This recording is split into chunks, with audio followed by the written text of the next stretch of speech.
What's going on, man? Welcome back to the basement. I'm Ron, and today we're going to talk through my top 15 rookie wide receiver rankings for this 2024 draft class. I usually do 10, but this class is just that good, and I figured we'd go pretty deep here because we already covered my first round rankings, a little bit of the early second, but I imagine you guys are sitting here in the middle of the second, looking at Pearsall and Legette and Jalen Polk, and later than that, we're looking at like Malachi Corley versus Troy Franklin. And there's a lot of decisions to be made here. So I want to run through my top 15 and get you guys good to go for the, middle to end portions of your rookie draft. So with all that being said, if you enjoy, make sure down below, subscribe, leave a like. Let's go.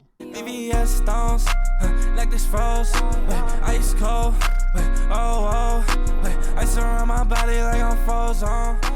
She gonna let me. As always, we're going to be here in the tier list. We have your early first receivers. So guys, I'm taking your early first of rookie drafts, mid first, late first, early second, early to mid second, late second, early third. Because I kind of want to break down where I'd be comfortable taking these receivers in rookie drafts. Now, if you have a rookie draft out there and you're looking for rankings, it's all on patreon.com/Ron Stewart. You can find that in the description, in the comment section down below. My entire top 50 rookie rankings are on there. You have my RS grades for each player. I think I have ranked like over 20 receivers there, like maybe 15 running backs. You got the entire thing.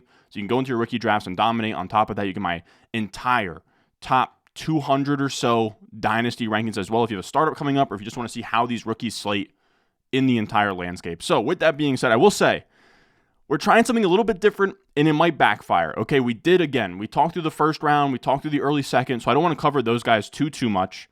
So we're going to go backwards, all right, because we already talked about Marvin Harrison Jr., we already talked about those guys, and we'll keep it short towards the end. So we're going to start with wide receiver 15. We'll do a little bit of a backwards countdown. Let me know in the comments how you feel about this. This is going to be a little bit weird, but I just wanted to try it because, again, like I would have gone through like 7 receivers we already just went through the other day. So we're going to start off with Roman Wilson here. And I think the most important thing to note when we talk about wide receivers in this range, right, we're talking late second, early third of rookie drafts. We have to understand what we're signing up for when it comes to draft capital. This is your draft capital hit rates. This is essentially when drafting wide receivers, this is our North Star. Okay, this is a quick reality check, okay? When we go through, I have draft capital hit rates from 2007 to 2021. We have the average points per game in years 1 through 3 for receivers in each round, top 12 point per game finish percentage, so how many of these receivers have a top 12 point per game finish in their careers? What percentage of these receivers have a top 24 point per game finish in their careers? And you can see it's a huge drop-off. We're going from about 10.8 points per game in round 1, 8 points per game in round 2, 5.7 is a pretty big drop-off, then down to 3.8, then down to 3.9. If we look at percentage of wide receivers that hit top 24 seasons, about 58% in round 1, 36% in round 2, 28% or 27.5% in round 3, about 8% in round 4 and 5, 3.1% in round 6, and then 4.9% in round 7. You'll see rounds 4 through 7 are kind of a crapshoot anyways. I always just include day 3 as a huge jumble, but I posted this on Twitter, and someone actually had a good question of like, well, what does it look like if you don't include round 5, 6, and 7 with the fourth rounders? Because there's something about the fourth round where everyone's just like, well, they're a fourth round receiver. That's, almost a third. But you can see here, there's just a massive drop off from round 3 to round 4. That really is the cutoff for success in Dynasty. And with Roman Wilson, he comes in at wide receiver 15. You kind of just have to be a little bit humble here. I'm not the biggest fan of Roman Wilson, but he gets day 2 draft capital. He goes round 3 to the Steelers. And again, it's not a great spot, right? We're talking, this is Mike Clay projections here. He has them 28th in dropbacks, 31st in attempts. It's going to be that Arthur Smith offense. They went out there. They drafted 2 straight offensive linemen after bringing in Cordarrelle Patterson. Like, this is a team that's going to want to run the ball. They bring in Fatanu to play tackle. They bring in Zach Frazier to play center. They're going to want to run the ball, feed Najee, feed Warren. But the receiver room after George Pickens is pretty damn wide open, right? Like, I can't even really tell you who else is on that team. It's Calvin Austin. It's a really empty receiver depth chart here. I should really know. I'm going to check as we talk here. But with Roman Wilson, the biggest thing with him is that he was a really good yards per out run guy. If you look at his career yards per out run, shout out to Scott Barrett, we can see that His 2.33 career yards per out run was behind just Marvin Harrison Jr., Malik Nabers, McConkey, Odunze. So he's efficient. This is kind of a good offensive fit for him as well, where he goes from like Michigan, this like run first team where he was a blocker and playmaker. He can kind of be that same role for the Steelers. Oh, we have Van Jefferson is the other. It's Van Jefferson, Denzel Mims, Quez Watkins, Calvin Austin. I mean, he has a early path to routes, which is really all you can ask for with these rookie wide receivers, especially this late. Now, our next receiver we'll talk about here, wide receiver 14, Malachi Corley. He goes to my New York Jets. I'm not crazy about the pick, and I usually never buy into this narrative. We saw with Michael Carter, right, where everyone on Twitter was telling you, well, the Jets tried to trade up into round 3 to take Michael Carter. He's not actually a day 3 pick. And then we look back, and Michael Carter panned out as a day 3 pick would in terms of running backs. But Malachi Corley already gets day 2 draft capital, so like round 3 is not the end of the world, right? Like we looked at that earlier. Round 3 is fine, right? 5.7 points per game. It's not like the massive drop-off that we see in day 3. But there is some merit here to the idea of, well, the Jets would have liked to take him in the second round. They take him with the first pick of the third round. And I don't like Joe Douglas at all. He excited, pounds his fist when the Colts take A.D. Mitchell because he thought that they were going to snipe him on Malachi Corley. He tried to trade up into the second round. Like they dropped this like documentary series. I know that this is really in the weeds here, but they dropped a docu-series episode last night, and Joe Douglas was working the phones, begging everyone to let him into the second round to take Malachi Corley. He trades up from the top of round 3 to the first pick of round 3 to take Malachi Corley. This is a guy they all love. This is a guy I believe Aaron Rodgers loves as well, where he thinks he can be the next Randall Cobb. Am I that crazy about him? Not really. This is a 4-year breakout guy, or he broke out early, but he's a 4-year guy to Western Kentucky. These guys usually don't pan out, and I get flashbacks as a Jets fan. This is a really good tweet from Scott Barrett. Among day 1 and 2 wide receivers, this is the big issue for him. He's this like slot-only screen game playmaker specialist, which means he's not going to win with like real routes. He's decent against zone. I believe that Matt Harmon's reception perception had him graded pretty well versus zone, but he's a very limited receiver. He's not Elijah Moore, how Elijah Moore was coming in, where he could run vertical routes and do everything. He's much more of a scheme touches guy. And when we look at this list, it's not good. When you have to get your touches manufactured, again, over 40% of his career catches were on screens. We're talking Anthony Schwartz. We're talking Wan'Dale Robinson. Ardarius Stewart. That's one that gives me the most pause. It's a different regime for the Jets, so it doesn't really matter. But he was drafted by the Jets out of Alabama. Same style player, and he sucked. That's really the biggest concern I have. Amari Rodgers is another one like that. Kadarius Toney is probably like the best guy on this list. So it's not a good archetype, this like low ADOT screen game specialist. But I will say, when we talk about just path to getting on the field, they love this kid. Mike Williams is off an ACL tear. After that, we're talking like UDFA, Xavier Gibson. There's some rumblings that Corey Davis come out of retirement, but he could realistically be the starting slot receiver in 3 wide receiver sets. The funny thing of it all is his biggest threat is Randall Cobb getting signed and then taking those routes for him, which is plausible. We've seen Aaron Rodgers bring in all of his guys, but that's where I'll have Malachi Corley. Again, round 3 draft capital. That's about as low as I can go on him. Now, this is where we spit in the face of draft capital a little bit, okay? We're going to go with Troy Franklin. And this one was absolutely brutal. Now, if you guys want to say, "Hey, Ron, you flashed that chart at the beginning of the video. Why aren't you sticking it to yourself?" Well, sometimes you do have to go against the grain. And this is my only day 3 receiver I have ranked on this list. And it's for a few reasons. First of all, he was 39th on consensus boards. And consensus boards are usually a decent measure of where these guys will get drafted. He was 39th. He ends up falling all the way to the 4th round. But I do like the idea that he gets to reunite with Bo Nix. I know that it's like, oh, well, that doesn't really matter. Well, he was his teammate. Sean Payton is in love with Bo Nix. I imagine when you have a rookie quarterback that Sean Payton's all in. He used his 12th overall pick on Bo Nix. If Bo Nix doesn't pan out, Sean Payton's retiring. So to get your rookie quarterback as comfortable as possible, it makes sense to get his rookie wide receiver teammate, bring him in, and have somebody right out the gate that he's used to throwing to. And I think that could work out as like a real pairing in the NFL here. And it's a pretty wide open receiver room where after Cortland Sutton at wide receiver 1, we're talking Mims. Look, I liked Marvin Mims last year, but he did nothing in year 1 to really tell us he's a good receiver. And then we're talking Tim Patrick off of, I believe, like an ACL or an Achilles. And then we have Josh Reynolds. So it's pretty wide open. Like he could go out there and get real routes right out the gate. And again, this is a good wide receiver prospect, man. Like, this is a guy where if we look through, this is not what I'm looking for. If we look through yards per out run and first downs per out run, we talked with Ryan Heath a few weeks ago about why first downs per out run matters. I sorted by draft capital here, and you can see Troy Franklin, 2.63 yards per out run. That's third on this entire list. And then we look at first downs per out run. Also, this is actually fourth on the entire list behind Lad McConkey, ahead of Odunze in terms of career yards per out run and first downs per out run. He was extremely efficient. He was very good in college, very productive. Rarely do we see profiles like this fall. I imagine with some of the play speed stuff, I heard some rumors that it might have been bad interviews. I really don't know. But man, I have a tough time putting him much lower than this. He falls into a bucket of being a day 3 silver. He is one of the highest graded day 3 silvers in my entire database. Now, when we talk about like what's a silver, what's all of that, I do want to sort of explain here for a second. That's my prospect model, right? So we have the RS grades and what they are. We look at the top left here. Just based on that RS grade, so you can see on the right-hand side of the chart with Troy Franklin, you could see his RS grade was 6.32. So that means that he qualifies to be a silver, right? He's ahead of the 4.79, but behind the 6.95 plus of the gold. He qualifies as a silver. It's not a great hit rate. We're talking 21% of them hit top 24 seasons.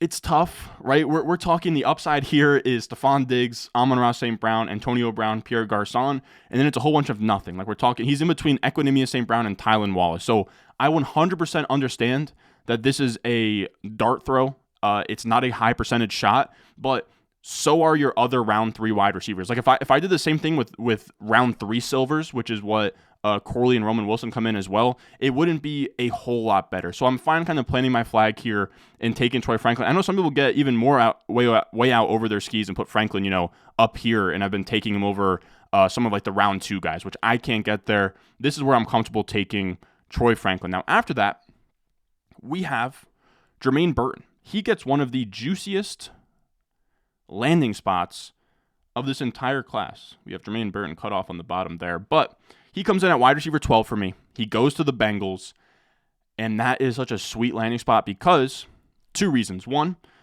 T. Higgins is franchise tagged right now, which means that he's not locked in long term. There's a very good chance that he leaves after this offseason, and if Jermaine Burton shows enough in year 1, he could be the T. Higgins role of like that's what he excelled at in college, being this like downfield boundary receiver.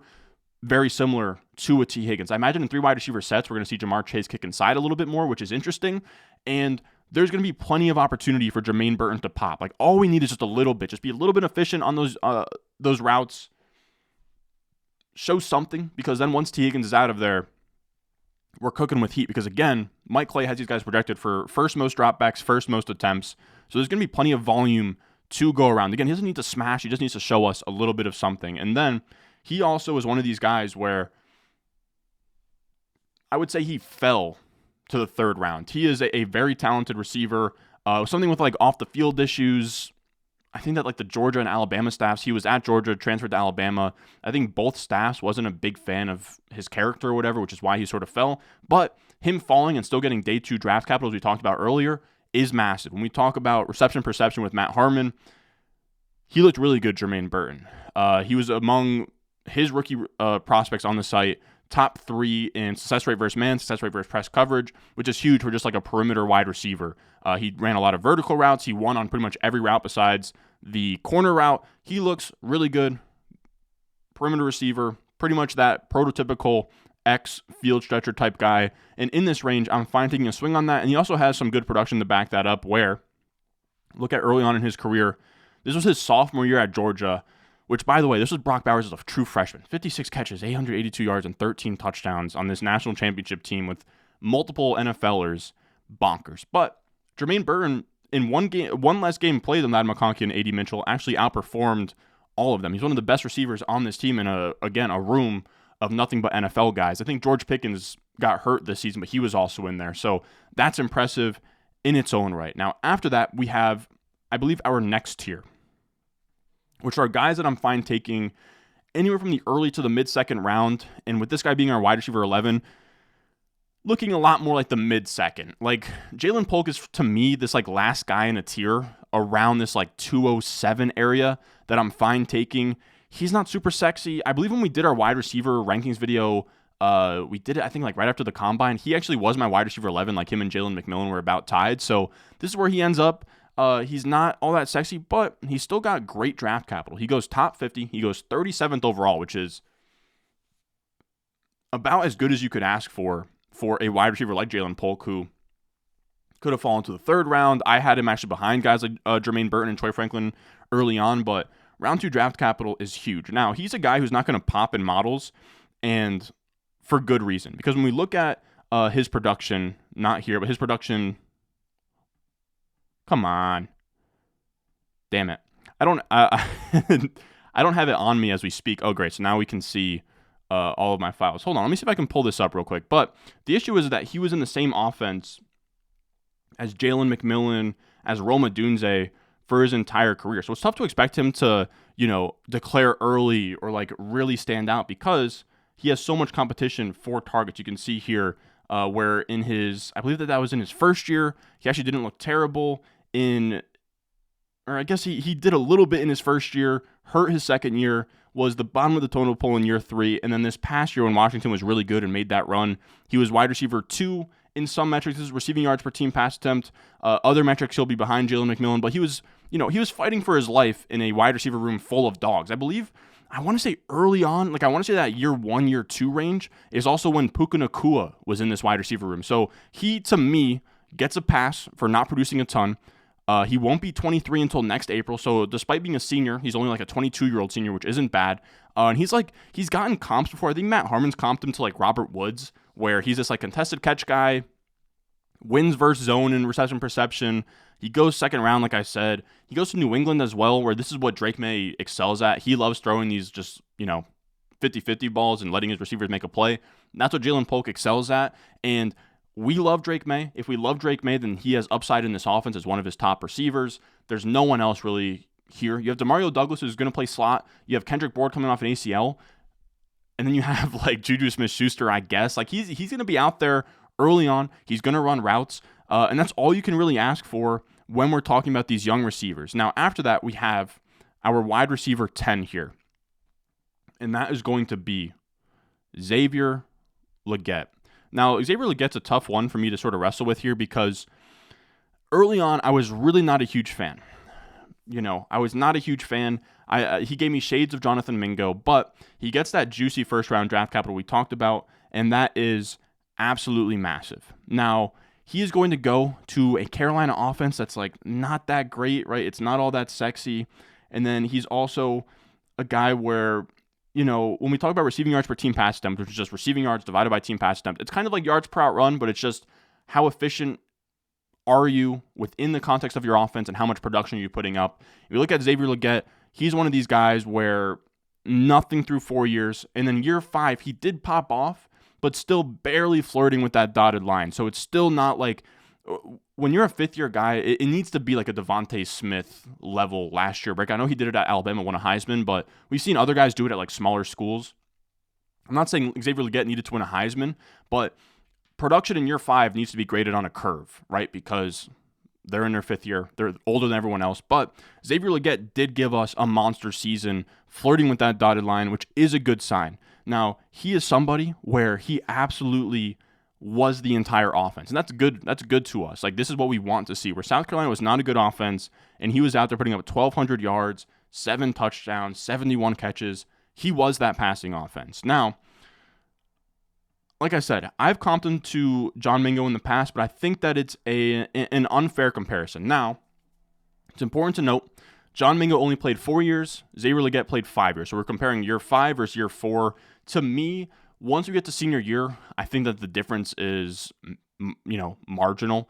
I have heard people in my comments be like, well, you can't compare a year 4 to a year 5 because Mingo, instead of going to the pros, he could have stayed in school and put up similar numbers to Xavier Legette. I don't know, maybe. But these guys are still older than their peers. And Xavier Legette dominated and showed massive upside, right? He had that crazy production, over 3 yards per out run, over 10% first down per out run, 24% targets per out run, 86.9 PFF grade, beats John Mingo across the board. And then he's also just a monster athlete, right? We're talking 220 pounds, 6'1", 4.39 speed. If you wanted to bet on a wide receiver with a bad production profile, he would look like Xavier Legette. Now, He goes to Carolina, which isn't super sexy, but it's not terrible. He's going to have not a ton of competition, right? It's going to be pretty much just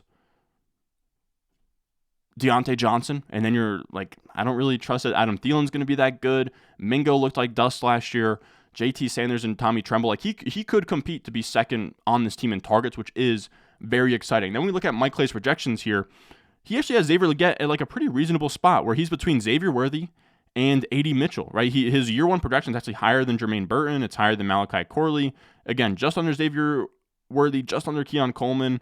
I know wide receiver 61 seems low, but for a rookie receiver that doesn't have a great profile and is in a bad offense, that's actually not that bad. Now, our next receiver in this tier is going to be fellow first rounder, just barely snuck in, and that's going to be Ricky Pearsall. Now, I think some people are going to have him much higher than this. I completely understand. I really do. But this is about as low as I can go. I've gone back and forth on this. There's going to be somebody at wide receiver 8 that people aren't going to be happy about.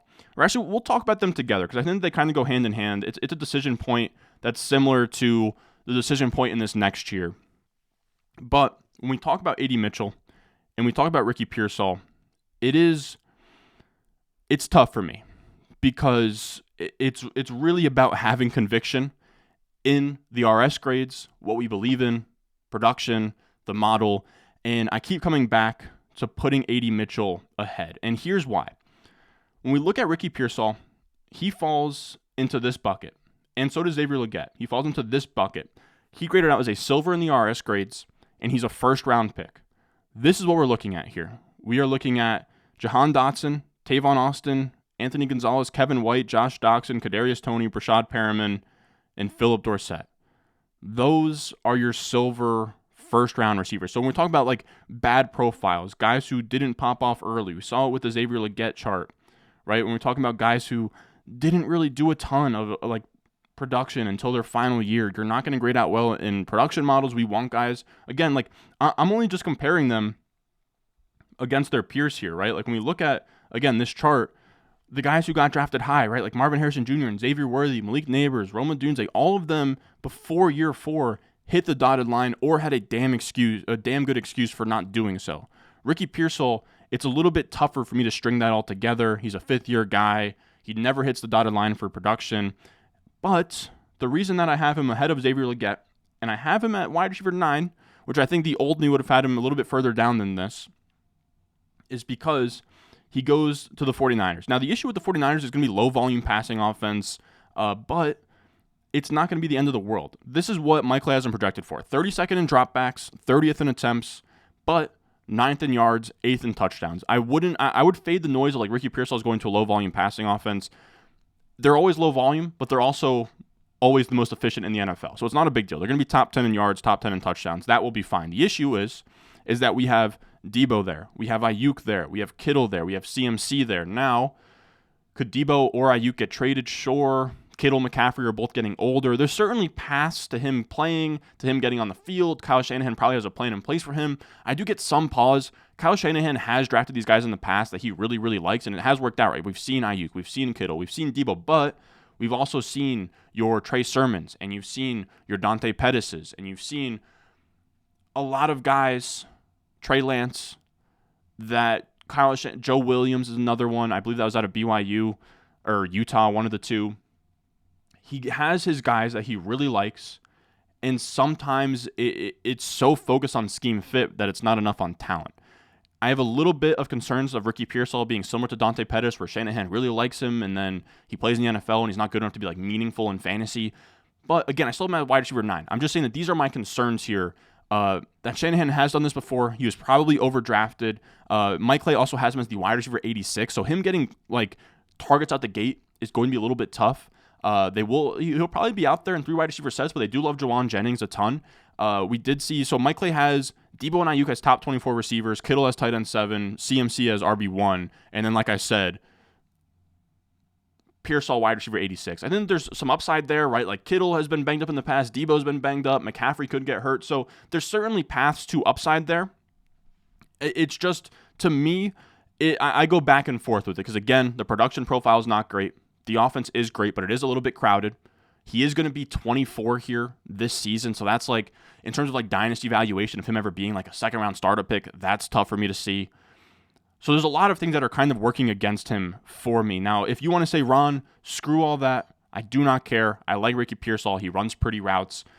You can absolutely do that, right? When we look at reception perception, again, this is I always reference Matt Harmon's work, reception perception. Make sure you check him out. He does great work. He has profiles for all the rookie receivers.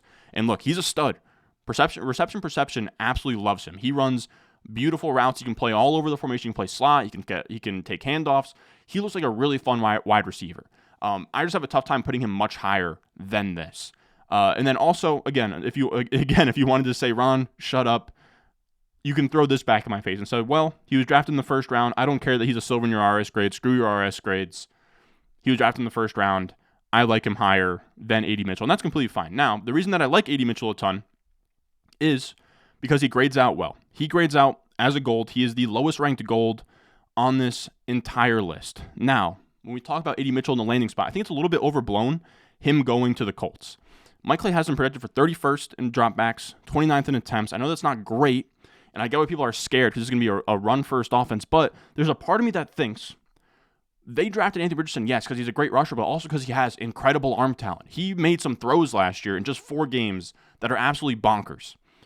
He's, delivering strikes down the seam. He's throwing like crazy balls from like crazy angles. He has a lot of arm talent. He didn't draft him to be, a run-first quarterback. They drafted him to mold him in to a franchise quarterback, and I think that he has the tools to do that. He's also coming off the shoulder injury and the shoulder surgery.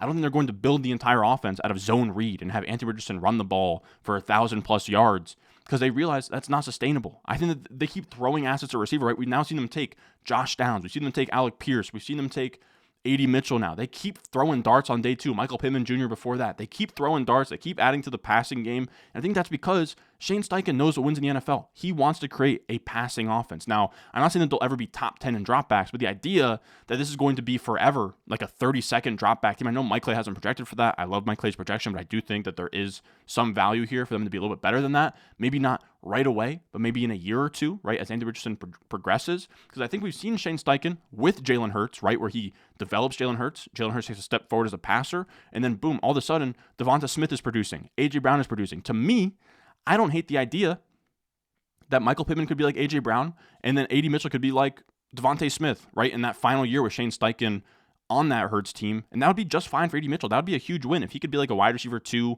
Robin to Batman, and just be that type of guy. I think that that's an absolutely fine use of a second-round pick in Dynasty. Now, like I said, we've seen before guys go to these run-first offenses. Zay Flowers last year, A.J. Brown to the Titans. It happens all the time. Things change. I'd rather bet on the talent. Now, I know also I will talk about Josh Downs. I like Josh Downs as a prospect, but he's a slot-only guy. We talked about him in the Cells video. Low ADOT, not super efficient with, 77th in first downs per out run, 51st in yards per out run. That's not good. And just 7.4 ADOT. He's like this low ADOT slot guy. He's fine, but he's not going to be out there in 2 wide receiver sets. I think A.D. Mitchell is going to have all the opportunity in the world to come in, be out there in 2 wide receiver sets, and even pass Josh Downs on the depth chart. I think that he is that good. Now, you might ask yourself, like, Ron, how is A.D. Mitchell even grading out that well?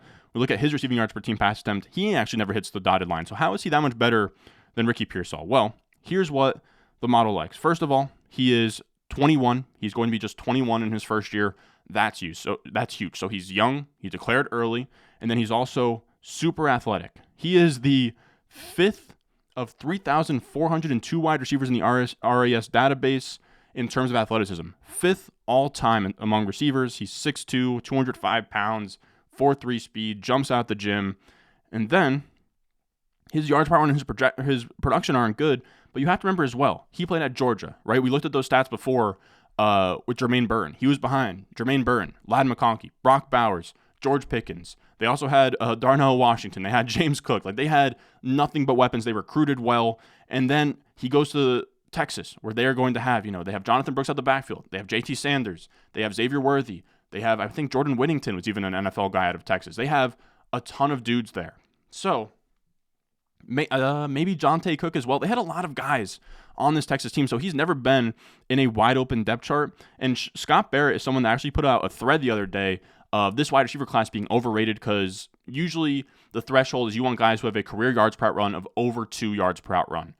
A.D. Mitchell does not fall in that bucket. He's along with a lot of the other guys that don't fall in that bucket either. But Scott Barrett actually kind of made an exception here, where Colts film room here, I guess they're just a Colts fan, they read the thread and were like, oh my God, is A.D. Mitchell dust? Well, Scott Barrett says Mitchell's numbers are also skewed because by career routes, he has run 31% of his career routes in his freshman year, 10% as a sophomore, 59% as a junior. So his stats are a little bit skewed here in terms of yards per out run.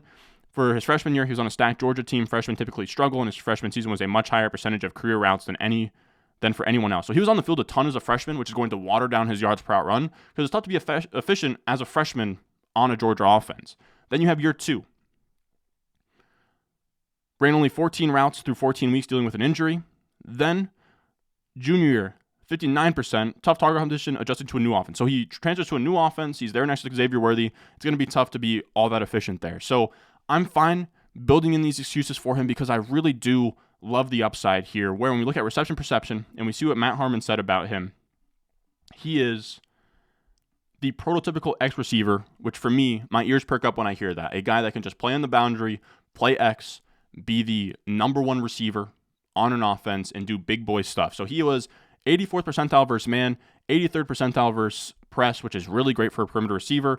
Matt said Mitchell lined up outside on 83% of his sampled routes and was on the line for 82.8%, the highest rate of any top 2-round prospect in the RP database this year. He's a pure X who's deployed like an old school, traditional number 1 wideout. If you want to see a prospect doing NFL things, you get plenty of glimpses on Mitchell's film. Again, it takes some time to get that picture because the Texas offense is frustrating as all get out, from shaky quarterback play to layers of RPOs to half-field reads to receivers just jogging through routes.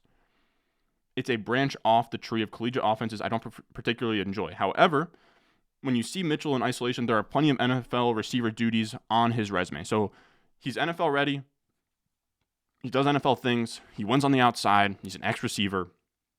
And then he also broke down, he was deployed, I think he had a 15.5 yard A-dot, which is a little bit scary to me because that says, just downfield field stretcher. But he had a really high success rate on comebacks and slants and out routes, all of that stuff, screen game, where he was deployed in a certain role where you had Xavier Worthy underneath. But I do think that he can develop into like a complete X receiver and be dominant for fantasy. So I'm very much a fan of his, and he grades out again as the last gold in this class. And he joins this list as a gold round 2 receiver. You have Devontae Adams, Jordy Nelson, Jarvis Landry, Debo, Deshaun Jackson, Robert Woods, DK Metcalf, Juju Smith-Schuster, T. Higgins, Sidney Rice. Like it's a really, really nice list that he's a part of. Now, of course, not all of them hit, right? You have KJ Hamler, you have Rondale Moore, Laviska Shenault. A lot of those guys are like smaller gadget type of players as well. Now, the big thing for A.D. Mitchell here is, do I have this? It's really just that it comes down to when we look at round 2 golds, right? So that's what we just looked at. That's what A.D. Mitchell falls into. Then you have round 1 silvers, which is what Xavier Legette and Ricky Pearsall falls into. When we just look at those lists, round 2 gold hasn't beaten years 1 through 3 points per game, hasn't beaten top 12 point per game finishes, hasn't beaten top 24 point per game finishes. So to me, I'm standing on business. I'm ranking A.D. Mitchell here. It's just what has to be done. The profile is much stronger. I'm not all that scared that he fell. He still went in round 2, which is strong draft capital for a receiver. He's just younger, cleaner to me than your 5th-year guys of Ricky Pearsall and Xavier Legette. And I don't think the landing spot is all that bad, is what I'm trying to say. Now, moving on from that, we have the receivers that we already talked about in our other video, so I won't spend too long on them. But our late first, early second tier is going to be Ladd McConkey and Keon Coleman. Similar thing there, where I know that the market is going to prefer Ladd McConkey, and for good reason, right? Ladd McConkey has a better yards per out run, better first down per out run than Keon Coleman, but I really like Keon Coleman. I think he's a slam dunk. He's super young. He's just 20 years old right now. And despite the yards per out run stuff and him being this contested catch guy, I do love the upside where we don't have to pay a first round pick for him, but he has that similar N'Keal Harry, and not just N'Keal. Like I talked through, like he has N'Keal Harry level upside, Quentin Johnson, Treylon Burks, but the same guys look like that are your A.J. Browns, your DK Metcalfs, your T. Higgins, your Juju Smith-Schuster. These like raw, young players, declare early, some production. You kind of have to piece the rest together. I really like that, and you're getting him for a very cheap price. Now, he is a really good athlete, played basketball at Michigan State. He's going to be the wide receiver one attached to Josh Allen as well, which I can really buy into. They have nothing on the boundary. I will say, Matt Harmon has talked about Keon Coleman and pretty much said that the concern with Keon Coleman is he can't be an X like we saw with A.D. Mitchell. A.D. Mitchell is a much better X than Keon Coleman, and that's the concern with Keon Coleman. You need him to kind of be a big slot in the NFL. The issue is that the Buffalo Bills already have Don Kincaid, who plays big slot, and then Khalil Shakur and Curtis Samuel, all these other slot guys. So he's going to be playing on the perimeter. Brandon Beane has already come out and said that he wants to play him on the outside. So that's not the best thing in the world, but they're not going to leave him on an island and tell him to go be DeAndre Hopkins. He's going to play boundary receiver, but they're likely going to make it a little bit more team-friendly for him. I've heard that Brady has a certain scheme where it's not going to just be leaving him on an island and making him play X. So I have to believe that when you trade away Stephon Diggs and you put all, they didn't draft any other receivers. They put all of their eggs in this Keon Coleman basket. I have to believe that they have a plan in place to make it work again. He's going to be there with Josh Allen. That's as good of a landing spot as you could ask for as the wide receiver one with him. All it will take is a couple of crazy catches, crazy plays from Keon Coleman with Josh Allen, and the market is going to fall in love. I know that this is in the weeds, and it's putting my tinfoil hat on, but they already love him with he's doing all these interviews and these videos with the Bills. He's already sort of standing out as this personality, which I'm a numbers guy, but I do like my receivers to be a little bit weird and out there and kind of, weird brains. So I do love Keon Coleman, but if you want to go after Ladd McConkey, you absolutely can. Again, Keon Coleman, he broke out early that year too. He hits the dotted line, which we like. This is PPR points per game. PPR points per game is that's what we're solving for, so I don't mind using that as a production metric either.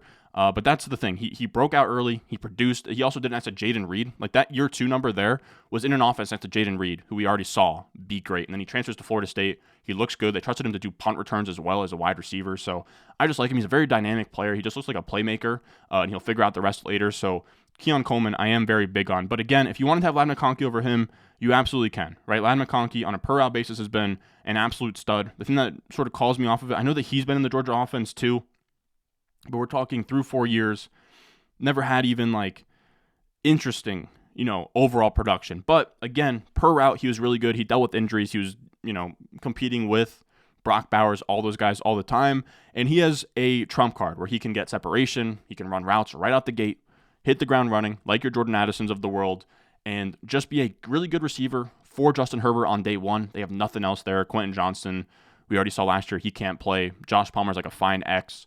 Ladd McConkey's going to have a lot of targets and an offense that's going to funnel everything through him. So I can 100% completely get the appeal. This is just where I land on Ladd McConkey. Now after that, we have our wide receiver 5. This is where I will put Brian Thomas Jr. I'm taking him in the late first, right? I think I just took him. I actually got him to fall to 201, but that 110 area, that's where I'm fine taking Brian Thomas Jr. He is in a Jaguars offense that wants to pass the ball. Mike Clay has him projected top 10 in dropbacks, top 10 in pass attempts, 5th in completions, all really, really good numbers. He goes first round. He's an elite wide receiver prospect, and he ends up in this bucket where he is down the field, 20-plus yards. He had the second most receiving yards in the entire country. Has to be the most touchdowns with 12. Has to be the most yards per out run with 30.40, 30.5 yards per out run on passes of 20 or more yards. And then Trevor Lawrence was third in the NFL last year, only behind Josh Allen and Jordan Love with 75 passes over 20 yards. Best graded player on this list. That's a match made in heaven. You have Kirk underneath. You have Evan Ingram underneath. Of course, you have Gabe Davis for the contested stuff, but Brian Thomas Jr. can do the downfield things for Trevor Lawrence and then develop into a complete receiver. So that's very exciting as well. And then we also have Xavier Worthy in this same tier. Now, year one production is going to be a little bit tougher for him, and I could see having him lower because it's if he gets buried on the depth chart, right, we're talking Marquise Brown. We don't know how long Rashee Rice is going to be gone, and then we're talking Travis Kelce.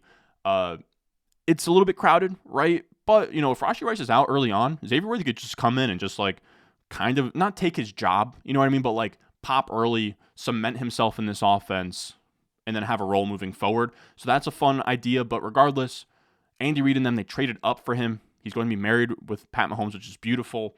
And we've seen that he is an elite prospect. He broke out early as he has one of the craziest true freshman seasons ever, 4.21 speed. And he's actually produced. He's not one of these Henry Ruggs guys. To me, he's much more Jalen Waddle than he is Henry Ruggs in terms of just prospecting. We can see, damn it, do I not have this picture again?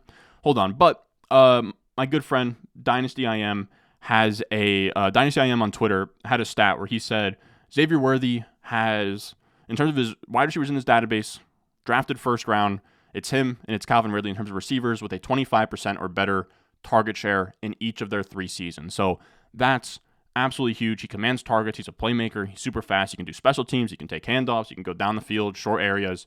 It's all good with Xavier Worthy. After that, we have Odunze, which I don't really buy the, he's going to be JSN in this offense, right? He's going to be behind, like kind of how JSN was behind Metcalf and Lockett. He's going to be behind Keenan Allen and DJ Moore. I mean, sure. But also, his quarterback's going to be Caleb Williams, who I would say is probably better than Geno Smith, who was like banged up last year. And Odunze is probably better than JSN. At least the NFL told us that he's better than JSN, where he got drafted top 10. The film guys absolutely rave about him. He seems like someone that can just go out on the field and look good from day one. He could even be somebody that beats out Keenan Allen in 2 wide receiver sets. I don't think that that's that crazy. Like Keenan Allen, he's getting older. He keeps getting banged up. He could just transition as like a slot-only guy, where he only goes out there in 3 wide receiver sets. Everything else is Odunze on the outside. That wouldn't be all that shocking. So I do like Odunze. He gets top 10 draft capital. He's wide receiver 3 for me, and someone that I would take as high as like 106 in rookie draft, somewhere in that like 106 to 108 area. And then we have the 2 legendary wide receiver prospects. We talked about it earlier in terms of like what the hell the RS grades even are. And this is where they absolutely pop. I was trying to see do I have it here? Yeah, so you can see legendary wide receivers, like it's just absolutely bonkers. Through their first 3 seasons, they averaged 16.6 points per game. 100% of them hit top 24 seasons. It's the best possible wide receiver prospect that you can be, and that's what they both hit. You can see Malik Nabers is behind just Jamar Chase, Julio Jones, and Calvin Johnson. Marvin Harrison Jr. lower, but that's because he didn't test. If he tested, he would be right up there with your Dez Bryant, your AJ Green, your Malik Nabers, and they're both really, really solid. Malik Nabers, yes, he has Daniel Jones. Yes, he has Drew Lock. But Dable knows how to run an offense. He's going to be fed. Some of Stephon Diggs' best year was with Brian Dable in Buffalo. And then Marvin Harrison Jr. is going to be the number 1 receiver for Kyler Murray. So all really good. 2 really, really special talents that I would take as high as like, I'm taking Marvin Harrison Jr. 102, Malik Nabers 103. But that's going to do it for us today. I hope that was a quick, clean breakdown of my top 15 Dynasty rookie wide receivers for this 2024 class. We'll see how this video does. I might do running backs tomorrow. It seems kind of like, I don't know. We'll see how this video does, but it seems like people aren't really fiending for positional rankings post-draft. Again, we'll see how this does. If it does well, we'll do running backs tomorrow. If not, then we'll probably do sleepers to like stash in your taxi and all of that. But this is such a good receiver class I want to talk about at all. Top 10 running backs is a little bit deeper. Like once you get to RB6, it's rough. But regardless, again, if you have any rookie drafts coming up, make sure you check out Patreon, patreon.com/Ron Stewart. Everything is on there. My top 50 rookie rankings, my RS grades dating back to 2007, the higher tiers. If you're a Devy sicko, Devy perverts out there, I have my 2025 and 2026 RS grades for you guys out there. On top of that, my top 230 Dynasty rankings right now with rookies included. If you have startups coming up, it's all there. If you have rookie drafts, startups, anything, it's all there. Patreon.com/Ron Stewart. But as always, if you can support there, I appreciate you just watching. Leave a like, subscribe, and I will see you guys in the next one.